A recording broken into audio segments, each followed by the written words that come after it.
দক্ষিণ কোরিয়ার সাবেক প্রেসিডেন্ট ইয়ন সুক ইউলকে ৩০ বছরের কারাদণ্ড দিয়েছে দেশটির আদালত।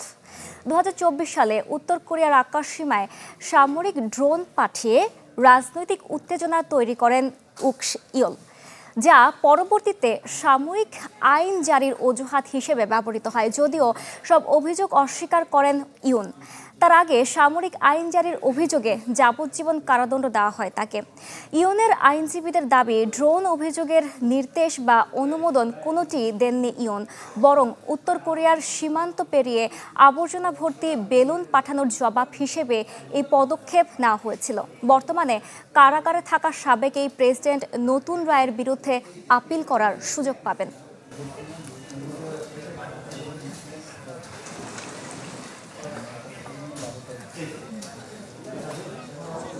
নগদ নিয়ে এলো হার না মানা হার অফার। সর্বনিম্ন ১০,০০০ টাকা রেমিটেন্স নগদে পাঠালে থাকছে স্বর্ণের হার জেতার সুযোগ।